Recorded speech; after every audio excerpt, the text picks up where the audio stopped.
Se pelos vales eu, peregrino, vou andar, cenáculos gloriosa de Cristo habitar, irei com meu Senhor pra onde Ele for, confiando na graça de meu Salvador. Se Cristo comigo vai, eu irei e não temerei, com gozo irei comigo. Vai, é grato servir a Jesus, levar a cruz. Se Cristo comigo vai, eu irei. Se lá para o deserto Jesus me quer mandar, levando boas novas de salvação sem par, eu lhe darei então com paz no coração, a Cristo servindo sem mais dilação. Se Cristo comigo vai, eu irei e não temerei, com gozo irei comigo. Vai, é grato servir a Jesus, levar a cruz. Se Cristo comigo vai, eu irei.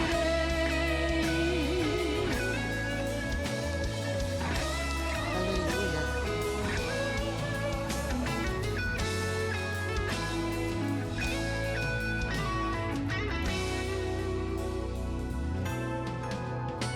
Será a minha sorte a dura cruz levar, sua graça e seu poder quero sempre aqui contar.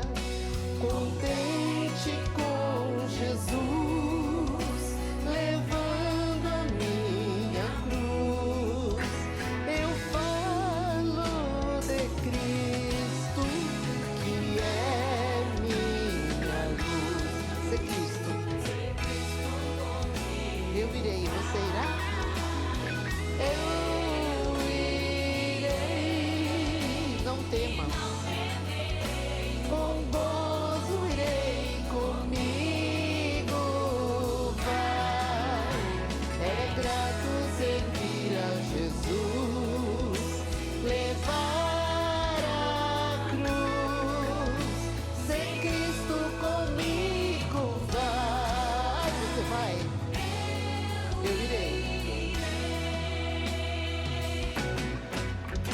Ao Salvador Jesus eu desejo obedecer, pois na sua palavra encontro meu saber. Fiel a Deus serei, o mundo vencerei. Jesus vai comigo, não mais temerei. Se Cristo comigo vai, você vai? Eu irei. Eu irei e não temerei, com gozo irei comigo. Vai, é grato servir a Jesus, leve a sua cruz. Se Cristo comigo vai,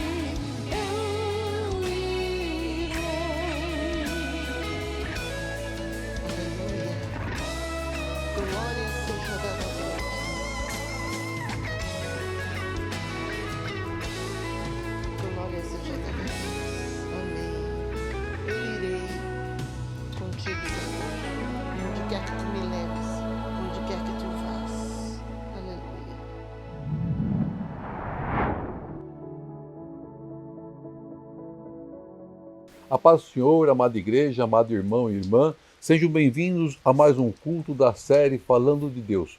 Hoje está um dia bem chuvoso, caiu bastante água, mas nós estamos aqui glorificando o nome de Deus, porque a natureza agradece pela água que cai para regar as plantas. Eu quero trazer para vocês novamente o tema O Alimento de Deus, o episódio 3, com o subtema Coma e Beba. Se você perdeu o episódio 1 e 2, eu te convido a visitar o canal do Ministério Folha em Branco e assistir aos cultos que lá estão gravados, e você poderá meditar e acompanhar esse novo formato de pregações, onde nós escolhemos um tema, nós criamos episódios sobre esse mesmo tema e vamos aí nos alimentando dos ensinamentos da palavra de Deus. Então eu te convido a ir lá no canal do Ministério e assistir aos cultos passados. Antes de entrarmos na palavra, eu queria fazer uma pequena introdução a respeito de um acontecimento histórico, né, verdadeiro, que aconteceu, de 12 jovens tailandeses que se estiveram presos numa caverna e sobreviveram. Isso aconteceu e existe até um filme hoje, né, chamado 13 Vidas, O Resgate. Em 2018, 12 meninos da província tailandesa chamada de Chiang Rai faziam um passeio de bicicleta e eles entraram numa caverna. Lá é muito comum, existem cavernas até para serem visitadas. A chamada caverna de Tham Luang, no norte do país. E eles foram lá por quê? Porque eles queriam explorar, né, e conhecer mais a fundo aquela caverna.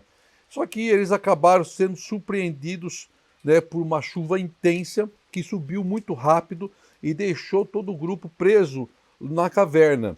E os 12 garotos, né, de 11 a 17 anos, mais o seu treinador, que tinha 25 anos, foram então dados como desaparecidos.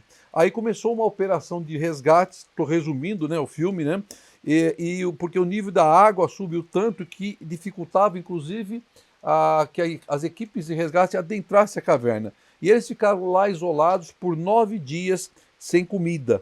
Foram encontrados logo depois no 9º dia por mergulhadores ingleses que se dispuseram a ajudar aos militares tailandeses. Debilitados com muita fome, eles então estavam lá aguardando o resgate. A distância deles da entrada era de aproximadamente 4 quilômetros. Só que havia muita dificuldade, né, de se chegar ao local. E diz que os mergulhadores levavam até 6 horas para percorrer o percurso, né, para chegar até os garotos. Porque havia muitos trechos estreitos, com muita água turva, pouca visibilidade, enfim, era uma caverna, escuro, tudo mais, né? Mas havia um grande desafio para tirar aqueles garotos daquela caverna. E o resgate durou 3 dias. Cada garoto foi conduzido por 2 mergulhadores pelo percurso, meio anestesiados, adormecidos, para que eles pudessem não entrar em pânico e nessas 6 horas pudessem ser trazidos para fora. Todos eles foram salvos, todos eles foram retirados daquela caverna. Milhares de jornalistas acompanharam, parentes acompanharam, a imprensa acompanhou, toda aquela situação de terror, né, de pânico e de medo. Mas eles conseguiram sobreviver, eles venceram. Claro que houve uma vítima, um mergulhador que acabou falecendo, preso no meio do caminho e ficando sem ar. Mas aqueles garotos ficaram todo aquele tempo naquela caverna, sem pão e sem água, sem alimento. Mas eles venceram. Mas eu quero falar de uma outra passagem, que também cita a respeito de um homem de Deus, né, que quis se esconder. Mas ele recebeu um milagre da parte do Senhor. Ele recebeu um alimento da parte do Senhor, que o fez revigorar e desejar a voltar a servir a Deus, a caminhar um longo trajeto, porque as suas forças foram renovadas através do alimento que desceu dos céus. Eu convido a igreja, se assim puder, a abrir sua Bíblia em 1 Reis 19, 1 Reis 19, do versículo 1 ao versículo 9. 1 Reis 19, perdão, do versículo 1 ao versículo 8. Diz assim a palavra do Senhor. E Acabe fez saber a Jezabel tudo quanto Elias havia feito, e como totalmente matara todos os profetas à espada. Então Jezabel mandou um mensageiro a Elias a dizer-lhe: assim me façam os deuses e outro tanto, se de certo amanhã, a estas horas, não puser a tua vida como a um deles, dos profetas que foram mortos, de Baal. O que vendo ele se levantou e para escapar com vida se foi e chegando a Berseba, que é de Judá, deixou ali o teu servo. Ele, porém, foi ao deserto, caminho de um dia, e foi sentar-se debaixo de um zimbro, e pediu para si a morte, e disse, já basta, ó Senhor, toma agora a minha vida, pois não sou melhor do que os meus pais. E deitou-se e dormiu debaixo do zimbro. E eis que então um anjo do Senhor o tocou e lhe disse, levanta-te e come. E olhou, e eis que à sua cabeceira estava um pão cozido sobre as brasas, e uma botija de água. Comeu e bebeu, e tornou a deitar-se. E o anjo do Senhor tornou pela segunda vez, e o tocou e disse, levanta-te e come, porque te será muito longo o caminho. Levantou-se, pois, comeu e bebeu, e com a força daquela comida, caminhou 40 dias e 40 noites, até Horebe, o monte de Deus. Amém, amém. Até aqui, dessa passagem que nós lemos. Vocês percebem que antes de uma grande vitória, sempre nós passamos por lutas, sempre nós passamos por provações, sempre passamos por grandes tribulações. Analise a sua história de vida, sua caminhada com Cristo e veja se isso não é uma verdade. Se você está verdadeiramente em Cristo, você vai passar por luta, por provação. Porque se não for assim, algo está errado. Algo está errado com nossas vidas. E nós precisamos reavaliar. Essa palavra que acabamos de ler, de 1 Reis 19, nos relata exatamente isso. Um momento especial da vida do profeta Elias, em que ele estava passando por uma grande tribulação, uma grande luta. Todos nós sabemos que o profeta Elias foi muito e grandemente usado por Deus. Muito grandemente usado por Deus. Ele orou para que não chovesse sobre a terra e não choveu por mais de 3 anos. E ele também, ao ver uma pequena nuvem do tamanho da mão do homem, ele então ora e diz que aquele era o sinal de Deus, que a chuva cairia abundantemente sobre a terra. E assim aconteceu. Ele foi alimentado milagrosamente por corvos. E ele orou para o Senhor que mandasse fogo sobre o holocausto. E veio fogo sobre o holocausto que consumiu aquele holocausto, consumiu as pedras, lambeu a água que estava na valeta, como sinal de Deus sobre a vida do profeta. Elias enfrentou e matou 450 profetas de Baal durante o reinado do rei Acabe. E era o pior rei de Israel, casado com a pior mulher que podia existir na época, Jezebel, uma cobra criada, ruim, uma víbora terrível. E então, no versículo 1 diz que ela ordena que o profeta fosse morto. E ela manda um recado que o profeta seria morto. Então o versículo 1 relata o ódio de Jezabel ao profeta Elias, por ele ter matado os seus profetas, os falsos profetas. Elias então enfrentou ali uma prova de grande fé, mas na certeza de que Deus o sustentaria e cuidaria. Não temeu aos falsos profetas, mas acreditou no poder de Deus. E a Deus agiu naquele lugar e fez o fogo descer. E recebeu a oferta de Elias. Aí então no versículo 2 diz que Jezabel manda um mensageiro a Elias para dizer que ele, no dia seguinte, pela manhã, ele estaria como um deles, ou seja, morto. Que ela o mataria, a espada. Então a esposa do rei tinha autoridade para determinar que aquele profeta fosse caçado e fosse morto. Ela tinha essa autoridade por ser rainha. E ela então manda avisar ao profeta que ela o mataria ao amanhecer. E provavelmente a rainha decretou que Elias fosse morto em todo o seu reino. Ela decretou que ele fosse caçado. O seu grande exército deveria buscar o profeta para que a ordem fosse cumprida, para que a ordem se cumprisse. Aí então no versículo 3 nós vemos um relato de que o profeta, com temor e natural, eu teria medo, você com certeza também teria medo. Então com temor, para escapar, ele foge. Ele foge da presença daquela mulher, daquela rainha. Diz que ele foi para Betseba, que era o nome de uma importante cidade, que ficava ao extremo sul do território de Israel. e o seu nome significava apóstolo dos setes, em referência às 7 ovelhas que Abraão separou para Abimeleque. Então diz que ele vai para essa cidade, e lá ele deixa o teu servo, e lá ele pede para o seu servo aguardar, porque ele queria um particular com Deus, ele queria estar só com Deus. Então a parte B do versículo está se referindo àquele servo narrado no capítulo 1 de Reis 18, que vocês devem se lembrar. Então ele manda ao seu servo, naquele 1 Reis, subir no Monte Carmelo 7 vezes. E lá no Monte Carmelo, na última vez que ele sobe, ele vê uma pequena nuvem. Então você deve se lembrar dessa passagem. E quando Elias profetiza, então esse é o sinal de Deus que vai chover. Mas, como todo homem, existem momentos que nós fraquejamos, existem momentos que nós ficamos abatidos, nós ficamos cansados, nós ficamos prostrados, e não era diferente para Elias, como não é diferente para nossas vidas. Ele estava sendo ameaçado, a sua vida estava sendo ameaçada, ele estava sendo caçado, estava sendo procurado. Aí o versículo 4 diz que ele vai para um lugar deserto, a um caminho de um dia, era uma longa caminhada, um caminho de um dia, porque ele queria estar só. Ele queria estar em particular.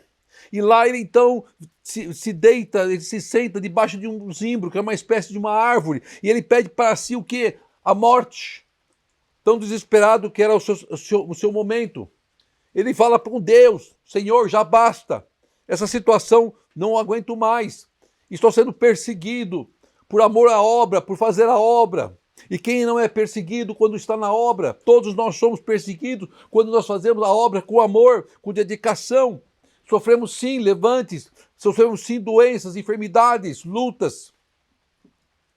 E Elias não era diferente. Ele era um homem comum, como todos nós, mas era um homem de Deus, levantado por Deus, escolhido por Deus, assim como você, assim como eu, e temos temos nessa situação um sentimento de um homem comum, um sentimento de qualquer um de nós teríamos.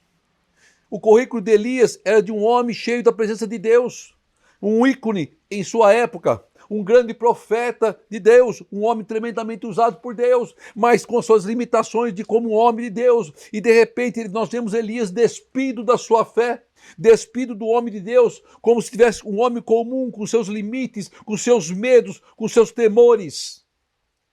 Assim como nós passamos muitas vezes em nossa caminhada, vivemos momentos de tristeza, caminhamos rapidamente para a depressão, perdemos a esperança de viver, esquecemos dos feitos do Senhor e desejamos a morte.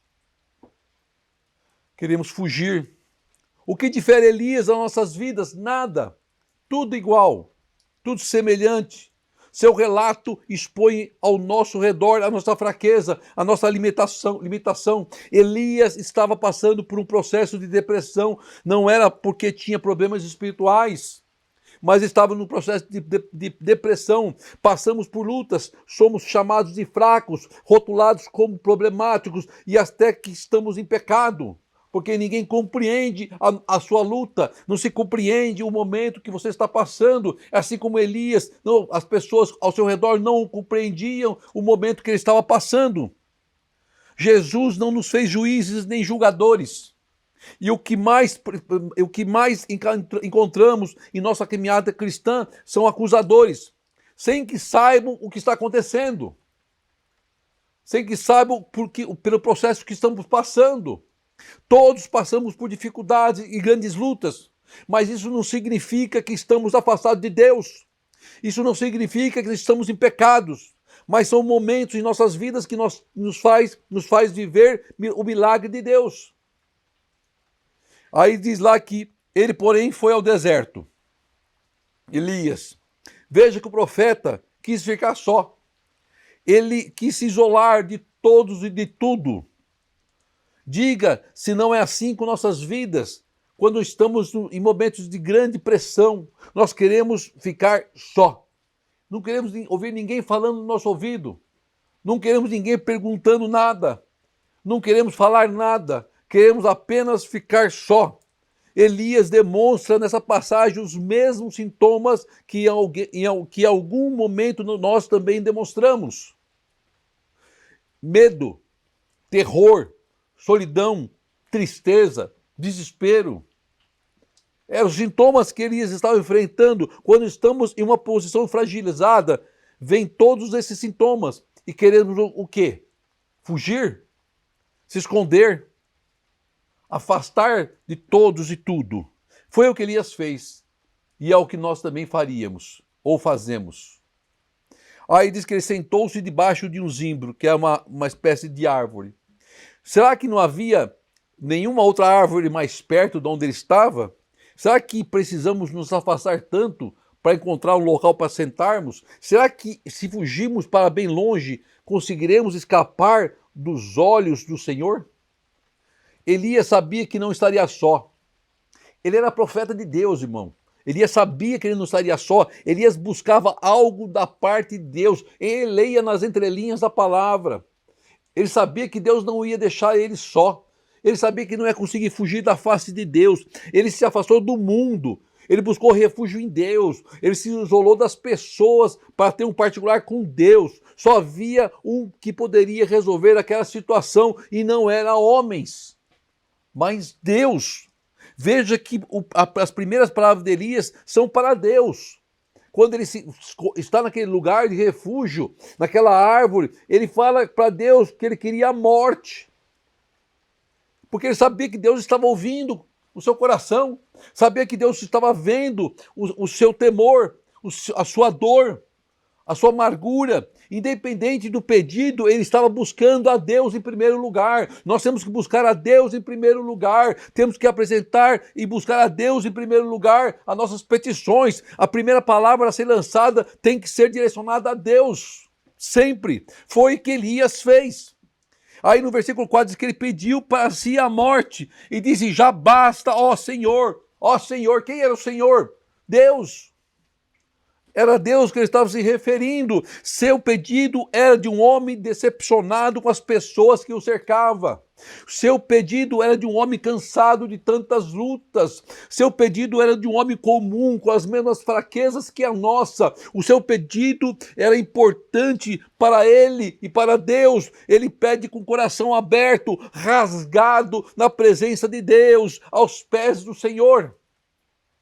Aos pés do Senhor, temos que nos rasgar aos pés do Senhor. Suas palavras diziam coisas, mas o seu coração dizia outra, e Deus sonda os nossos corações.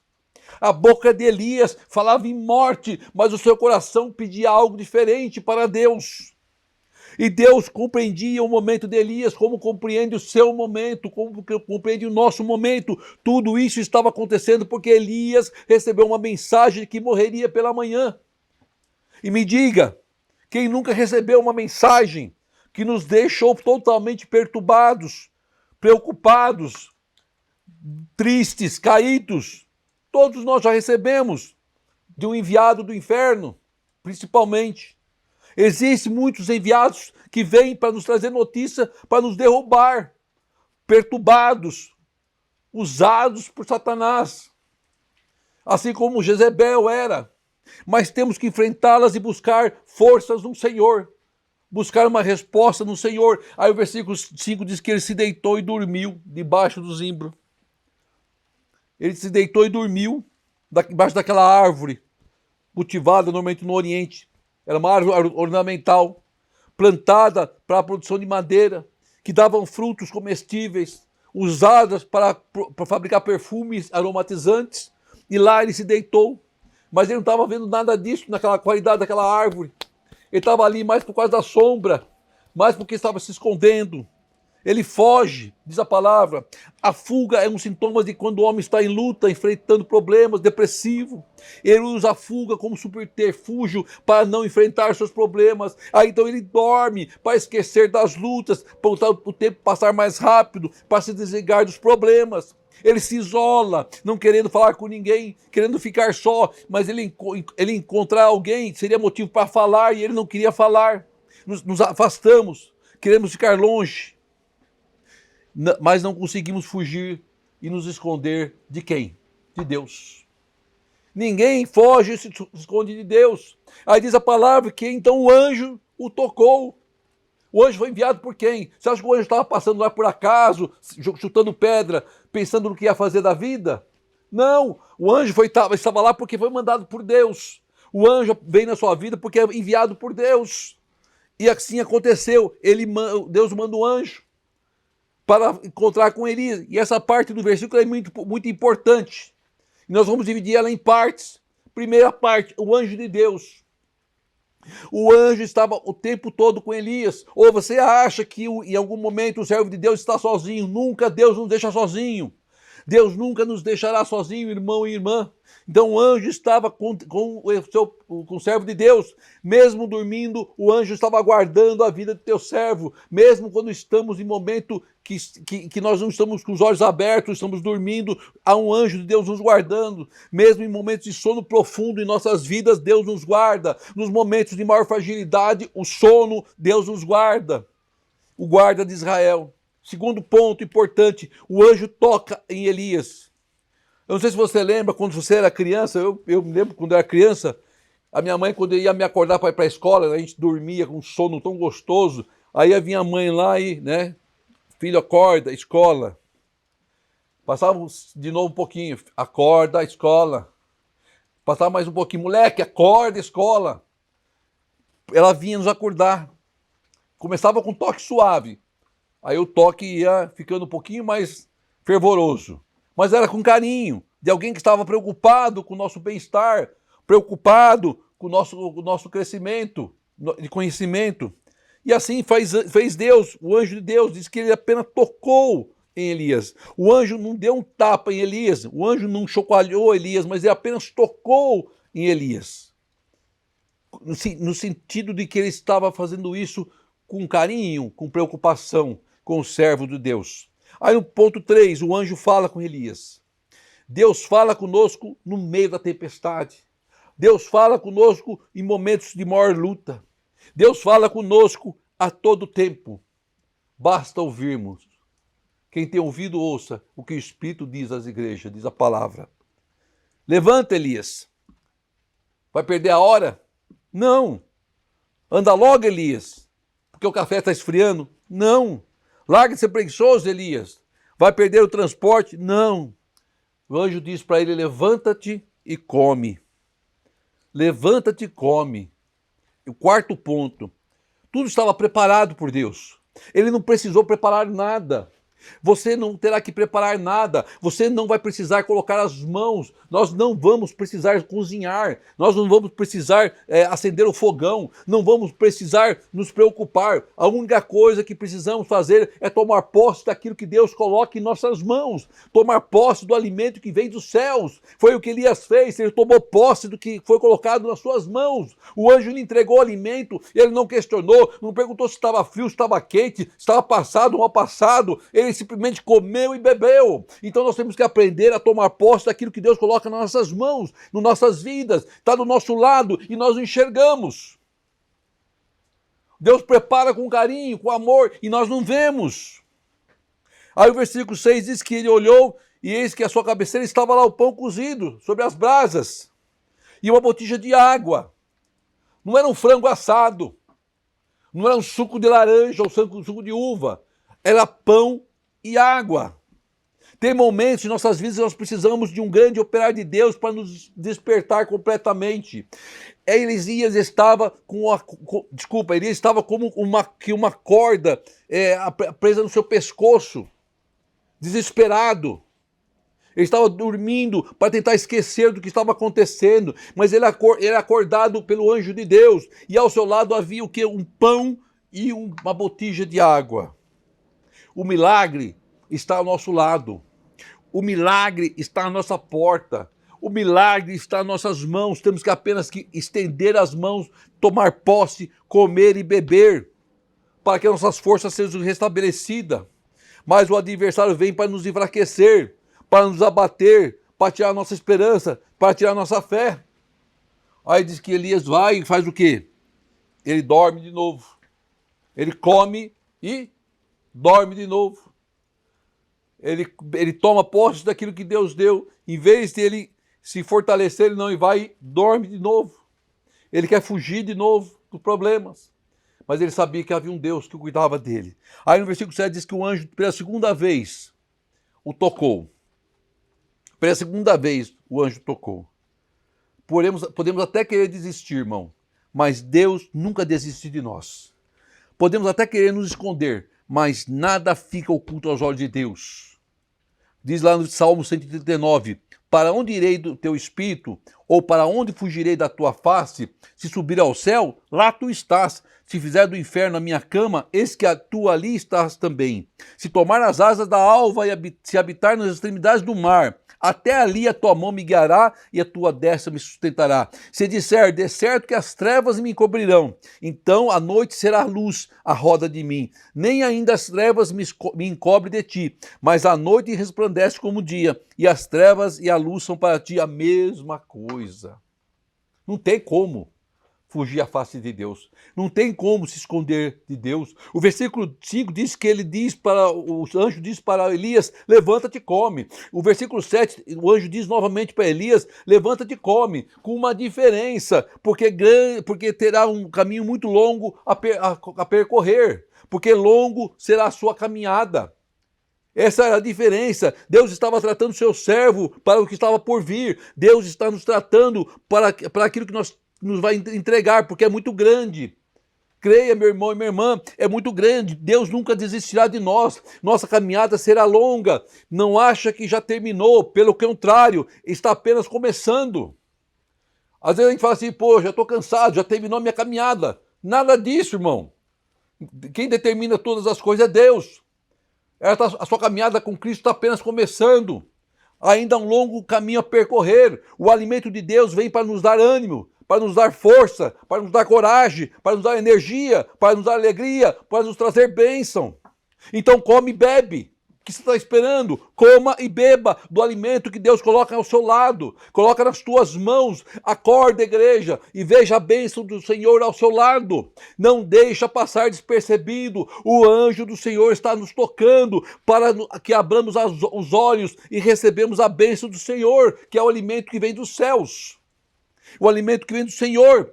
Aos olhos humanos, um pedaço de pão, uma botija d'água não são suficientes para alimentar um homem, a recuperar suas forças, para fazer uma longa caminhada. Mas quando alguém está cansado, desanimado, abatido, precisa de alimento, ele tem que buscar proteínas. E nós, como espirituais, temos que buscar proteína em quem? Em Deus. Em Deus. Um pedaço de pão, um pouco de água, não é o suficiente para nos retornar as forças. Mas quando o padeiro é o Senhor, mas quando o forno do pão é o trono do Pai, o alimento é mais que suficiente para nos dar e renovar as forças. Tenha certeza disso, irmão. É mais que suficiente, capaz de fazer com que caminhemos por longos 40 dias e 40 noites sem se cansar. Somente Deus pode fazer isso em nossas vidas. Aí o versículo 8 diz que ele levantou, comeu, bebeu, e com a força daquela comida caminhou 40 dias e 40 noites até Horebe. 40 dias e 40 noites são 3.000 quilômetros, irmão.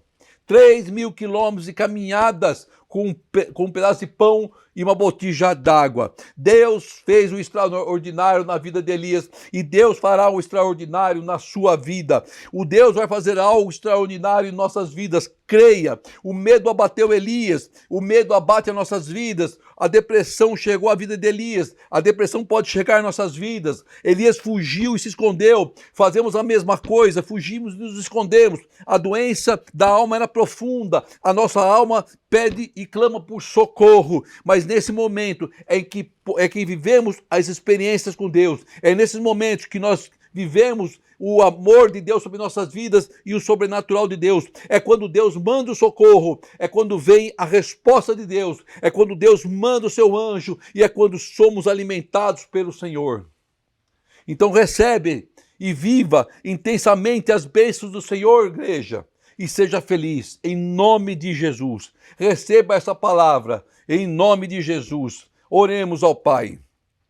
Querido Deus, amado Pai, quero te agradecer por essa palavra abençoada e maravilhosa, a qual tu nos entregaste esse final de tarde, Pai. Enquanto a chuva que desce e cai para regar a sua terra, Pai amado, para renovar a tua criação, Senhor. Nós te agradecemos por cada um que está participando deste culto, Pai, ou daquele que vai assistir futuramente a este culto, Pai. Que essa palavra enraize nos seus corações, Pai amado. Que haja certeza que o alimento que nós precisamos veio do teu altar, Senhor amado. E ele vai nos renovar as nossas forças em nome de Jesus, Pai. Que a igreja receba, Pai. Que as forças sejam renovadas, Pai amado. Que haja esperança, que haja sonhos, que haja bênçãos, em nome de Jesus. Que o grande amor de Deus, a graça de nosso Senhor Jesus e as doces consolações do Espírito Santo do Senhor estejam com todos hoje e sempre. Amém e amém. Glória seja dada ao Pai. Amém, Pai.